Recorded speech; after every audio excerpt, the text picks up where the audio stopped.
네, 구독자 여러분 안녕하세요. 럭키세븐입니다.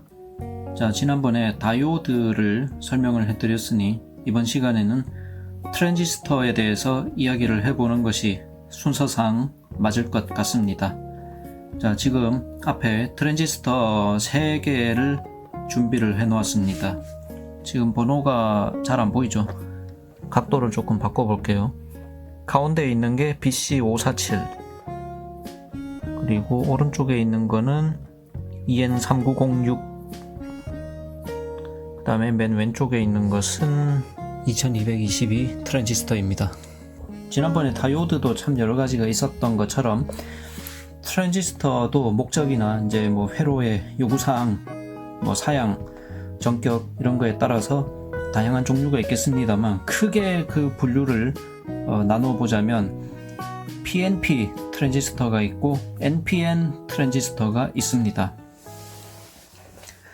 자, 다이오드가 P형 반도체와 N형 반도체의 접합으로 이루어진 부품이라고 지난번에 말씀을 드렸는데, 트랜지스터는 여기에 한 덩어리의 반도체가 더 붙습니다.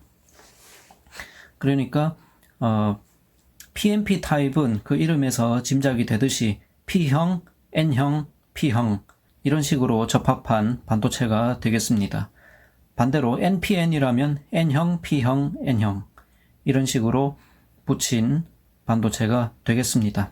자, 다이오드도 그렇고 트랜지스터도 그렇고 최초에 그 기능을 하던 것은 다 진공관 시절에 이렇게 만들어졌던 것들인데, 진공관은 초기 기동 시간도 길고 수명도 짧고 고장도 잘 나고 여러 가지 불편한 점들이 많았습니다. 전력 소모도 크고.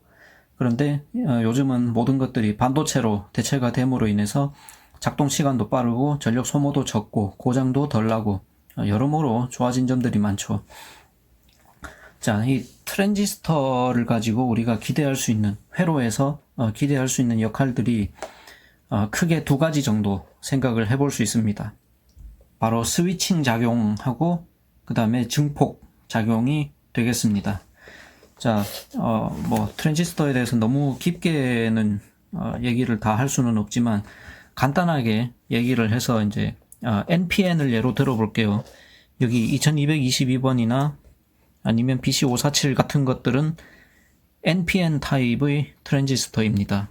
그리고 트랜지스터에는 이렇게 다리가 3개가 나와 있어요. 자, 보시면 위에서 봤을 때 이 단면이 반달 모양으로 생겼고 반달 아래에 다리가 3개가 있는데, 자, 이 트랜지스터도 번호에 따라서 이 다리, 단자의 이름, 역할이 다릅니다. 그러므로 잘 모르는 트랜지스터는 꼭 데이터 시트나 설명서를 참고를 해야 됩니다. 자, 이런 2222번이나 아니면 얘의 짝꿍 3904 트랜지스터 같은 경우에는, 자, 반달, 평평한 면을 마주 봤을 때 왼쪽부터 순서대로 이미터, 베이스, 그 다음에 맨 오른쪽이 콜렉터, 단자가 됩니다. 이 BC547 같은 경우에는 반대예요. 평평한 면 말고 볼록한 부분을 봤을 때 왼쪽부터 이미터, 베이스, 콜렉터입니다. 같이 평평한 면을 나오면은 이 단자 번호가 거꾸로 되어 있죠. 반대입니다. 네, 콜렉터, 베이스, 이미터. 그래서 꼭 품번에 따라서 다리의 순서가 다를 수 있기 때문에 잘 확인을 하고 사용을 해야 됩니다.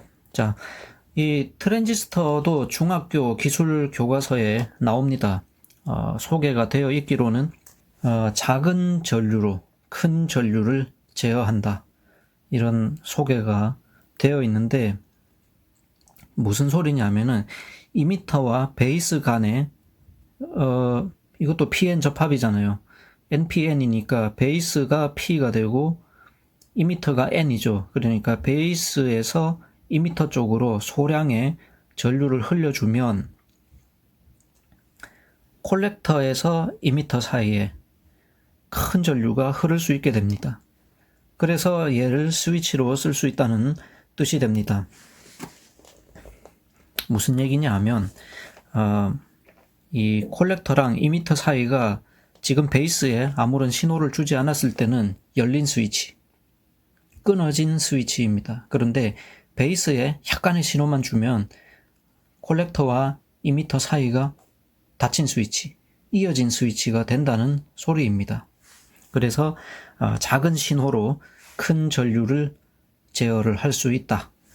그래서 스위칭 소자로 많이 활용이 됩니다. 특히나 디지털 회로에서는 0 혹은 1, 그러니까 전류가 안 흐르면 안 흐른다, 흐르면 흐른다, 두 가지 상태밖에 없기 때문에 스위칭 소자로서 디지털 회로에서 많이 쓰이게 되고, 자, 그런데 이렇게 스위칭만 하느냐? 그게 아니라 아까 이제 이 흐르는 전류의 크기에 비례해서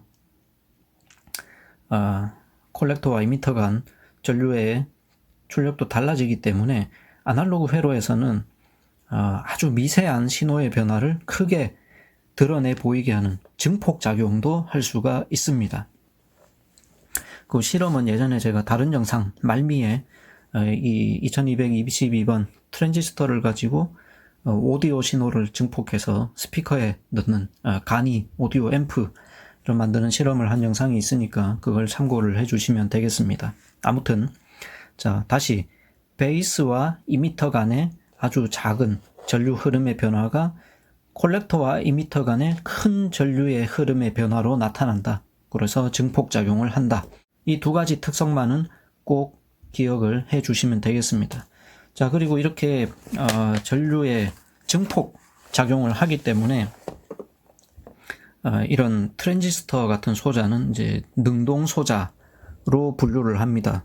그리고 이제 좀 계측기가 기능이 많은 것들은 자, 증폭을 하니까 입력 신호 대비 출력 신호의 크기가 어떻게 그 비율이 나타나는가 이런 거를 측정할 수 있는 게 있습니다. 자, HFE라고 표현이 되어 있는데 쉽게 말하면 이득 값이라고 합니다. 이득. 자, 요거는 BC547 트랜지스터니까 단자가 CBE입니다. CBE.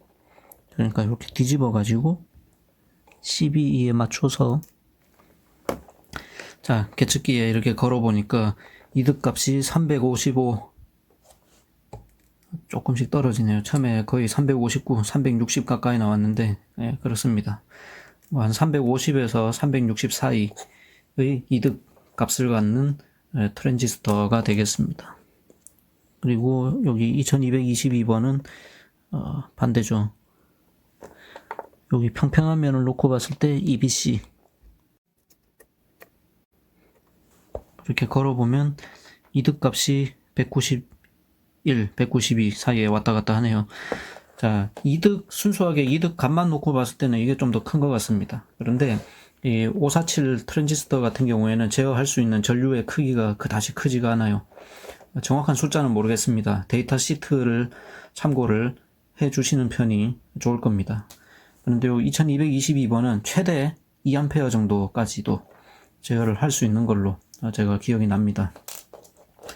그렇게 회로에 처음에도 얘기했지만 요구사항이나 그런 용도에 맞게끔 적절한 트랜지스터를 선정을 하는 것이 좋습니다. 자, 그 다음에 요거 3906 같은 경우에는 PNP라고 했죠. 단자는 똑같이 이미터, 베이스, 콜렉터인데 PN이니까 이제 전류 흐름의 방향이 반대입니다. PN이니까 이미터에서 베이스 쪽으로 소량의 전류가 흐르면 이미터에서 콜렉터로 대량의 전류가 흐를 수 있다. 자, 그러니까 이제 사용하는 회로의 전류의 흐름의 방향이나 극성, 제어 회로의 극성 등에 따라서 이런 NPN을 쓸 거냐, PNP를 쓸 거냐, 그런 차이가 있다고 보아주시면 되겠고, 자, 그래도 이게 너무 작다. 더 큰 전류를 제어를 하고 싶다. 전력을 제어하고 싶다. 그럴 때는 좀 더 큰 거, 이런 아주 커다란 트랜지스터도 있습니다. 번호가 자, 보일런지 모르겠는데 요거는 TIP 122번 트랜지스터입니다. 특별히 얘는 또 달링톤 트랜지스터인데, 달링톤은 트랜지스터 두 개 연동을 시켜가지고 이득값을 극히 크게 만들어 놓은 트랜지스터를 달링톤 트랜지스터라고 합니다. 얘는 또 단자 번호가 왼쪽부터 베이스, 콜렉터, 이미터입니다. 콜렉터. 자, 그러니까 얘는 이제 좀 더 큰 전류를 제어할 수 있으니까 이런 백열 전구 제어하는 거를 실험적으로 한번 보여드릴 수가 있을 것 같아요. 얘로는 제가 예행 연습으로 해봤는데 백열 전구까지 제어하기는 무리더라고요. 워낙 전류량이 많아가지고 LED 정도는 이걸로 충분히 제어가 가능합니다. 자, 이렇게 부하 전원에서 부하를 거쳐서 이 부하가 접지 쪽으로 빠져나가기 전에 중간에 트랜지스터를 거쳐가도록 했습니다. 트랜지스터의 콜렉터로 들어갔다가 이제 이미터를 통해서 전원에 마이너스 음극으로 되돌아가게 할 건데,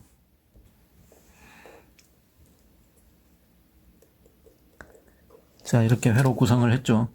지금 여기 통전을 시켜보면 전구에 불이 안 켜집니다. 자, 그런데 여기에다가 베이스 맨 왼쪽 단자가 베이스가 되겠습니다. 베이스에다가 아주 소량의 전류를 흘리기 위해서 이렇게 저항을 거쳤습니다. 저항이 이거 1kg도 커요. 이게 이득이 굉장히 큰 트랜지스터이기 때문에 10kg를 걸겠습니다.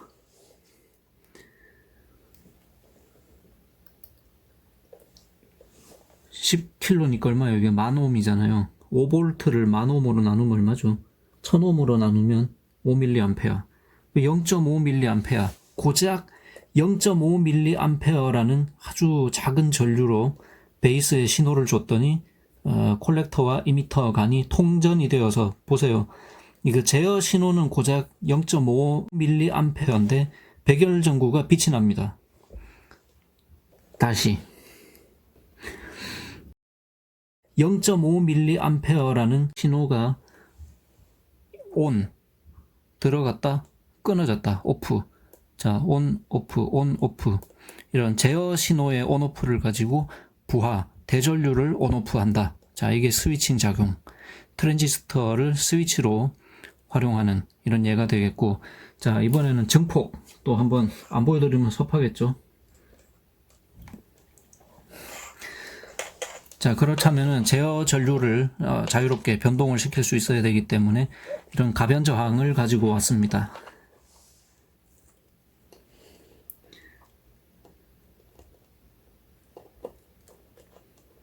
자, 전원 5V.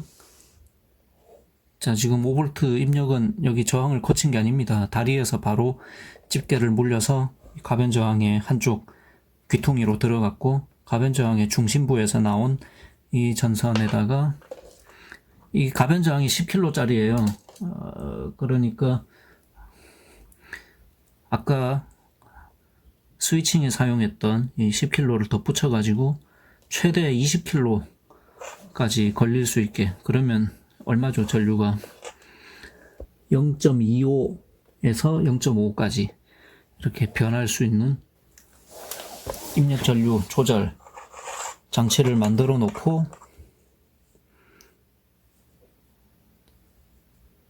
자, 이거 시연을 하려니까 뭔가 지금 잘 안 되는데, 이 저항이 그다지 안 좋은 것 같아요. 저항 오래되면은 이거 안에 막 때 끼고 부식되고 이래가지고 막 지직지직 품질 나빠지는 거 아시죠? 약간 그런 상태인 것 같아요. 접촉이 좀 안 좋습니다. 자, 어쨌든 저항을 최대로 왼쪽으로 돌리니까 이제 온전히 여기 있는 10kΩ 저항만 걸린 겁니다. 0.5mA 들어왔더니 아까 이 전구 밝게 빛나는 이거 보실 수 있죠. 저항을 돌리면 점점점 더 이 입력 신호 쪽에 큰 저항이 걸림으로 인해서 입력 전류가 줄어듭니다.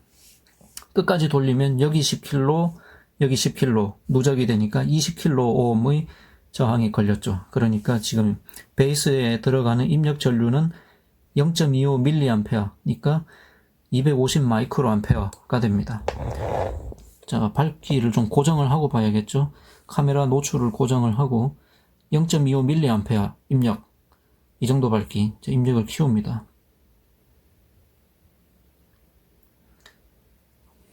0.5mA 500 마이크로암페어 입력일 때 이 정도 밝기. 자, 변하는 게 보이죠?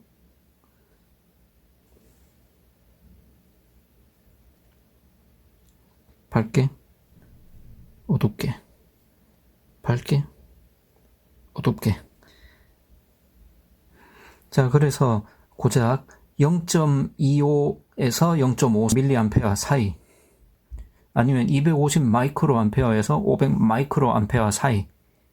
변동폭이 얼마예요? 변동폭이 고작 250 마이크로암페어 정도의 변동을 이렇게 전구의 밝기 변화로 드러나게끔 증폭을 해주는 모습을 보고 계십니다. 유튜브 영상 이렇게 찾아보시면 이 TIP122번 달링톤 트랜지스터 가지고 스피커 앰프 만드는 그런 영상들도 있습니다. 자, 입력 신호를 증폭해가지고 커다란 스피커를 구동할 만큼 그런 전류 증폭을 해준다는 것을 알 수가 있겠습니다. 자, 그리고 이 이야기를 또 해야 되는데, 자, 이런 전력 트랜지스터, 대전류를 다루는 트랜지스터들은 보시면은 이런 패키지 형체를 TO220이라는 이제 외형 폼팩터라고 하죠. 폼팩터가 TO220인데 이런 TO220의 폼팩터를 가진 것들은 뒷면이 이렇게 쇠로 되어 있잖아요. 이게 왜 그러냐면은 열이 많이 나기 때문에 열 발산을 쉽게 하려고 이렇게 되어 있습니다. 고작 지금 이 실험 정도 하는 정도로는 많은 열은 안 나기 때문에 만져보면 그냥 따끈따끈한 정도로 끝나는데, 보다 더 많은 전류를 스위칭을 하거나 증폭을 시키려면 열이 많이 납니다. 그래서 방열판을 필히 달아주어야 합니다. 그렇지 않으면 이 반도체가 너무 뜨거워짐으로 인해서 파손이 될 수도 있습니다. 자, 그리고 요즘 이런 이제 전통적인 그런 트랜지스터 말고 이런 전력 제어 분야에서 모스펫이라는 거를 굉장히 많이 사용을 합니다. 모스펫도 그 이름에 보면 T로 끝나잖아요. 그 T가 트랜지스터의 T입니다. FET는 뭐냐 하면 필드 이펙트 트랜지스터라 그래서 이제 번역을 하면 전개 효과 트랜지스터라고 번역을 하는데, 네, 한국인이 발명을 한, 네, 그리고 세계적으로 널리 쓰이는 아주 자부심인 하늘을 찌르는 그런 발명품이 되겠습니다. 이거는 아까 트랜지스터 대비 차이가 뭐냐면, 트랜지스터는 제가 계속 전류 이야기를 했잖아요. 입력 전류의 변화를 가지고 출력을 제어를 하기 때문에 아주 소량이지만 입력단에도 전류라는 것이 흘러야 됩니다. 그런데 이 모스펫 같은 경우에는 전류 소모조차 없어요. 입력 쪽에는 전압 신호로 제어를 합니다. 전압은 제가 첫 시간에도 얘기했지만 그저 잠재력일 뿐인 거거든요. 실질적인 소비나 흐름, 전하의 흐름이 없어도 그냥 전압이라는 어떤 잠재적인 포텐셜이 충전되어 있는 것만으로도 게이트가 작동을 합니다. 게이트, 참 단자 이야기를 안 했네요. 게이트, 드레인, 소스. 이 IRFC44 모스펫 같은 경우에 단자가 게이트, 드레인, 소스인데, 자, 기존의 전통적인 반도체들이 전류의 흐름을 다루는 그런 것과는 조금 상반되게 이 모스펫의 단자 이름은 전자를 기준으로 하고 있습니다. 그래서 소스라는 것은 전자가 들어오는 곳, 전자를 공급받는 곳, 전자의 원천을 연결해라 라는 뜻으로 소스가 됩니다. 전원에서 전자를 뿜어주는 곳은 어디죠? 마이너스죠. 마이너스를 여기다가 연결을 하고, D는 드레인입니다. 드레인, 배출, 배수구, 드레인이라고 하죠. 그래서 여기 들어온 전자가 배출되는 곳, 드레인, 가운데다는 배출되는 전자를 받아내려면은 소스, 파워 소스에서는 플러스를 여기 연결을 하겠죠. 그러니까 트랜지스터의 비유를 하자면 여기 드레인이 콜렉터에 대응이 되고 소스는 에미터에 대응이 된다고 보시면 되겠습니다. 그리고 게이트, 소스에서 드레인 쪽으로 전자의 흐름을 통과시켜주는 문, 그 문을 조절하는 게이트 단자, 요거는 트랜지스터의 베이스에 대응이 된다고 볼 수 있겠습니다만, 트랜지스터랑 차이점은 아까 말씀드린 대로 이 게이트에는 전류를 흘려넣을 필요는 없습니다. 전 앞 신호가 들어갑니다. 그러니까 나중에 언젠가 제가 말할 때가 있겠습니다만 마이크로 컨트롤러나 이런 반도체 입력 신호를 줄 때 하이 임피던스, 아주 극도로 높은 임피던스를 가지고 있어서 전류가 거의 흐르지 않는 그런 단자가 되겠습니다. 심지어 그래서 사람이 손으로 터치만 해도 이 센싱을 할 정도로 굉장히 민감해요. 예전에 제가 풀업, 풀다운에 대해서 그때 설명을 하면서 이 모스펫으로 실험한 영상이 있으니 또한 참고 삼아 보시면 도움이 될 것입니다. 자, 오늘 이렇게 트랜지스터에 대해서 간단하게 한번 설명을 드려보았습니다. 오늘도 시청해 주셔서 감사합니다. 또 더 흥미롭고 유익한 영상으로 찾아오겠습니다. 그럼 행운을 빌어요.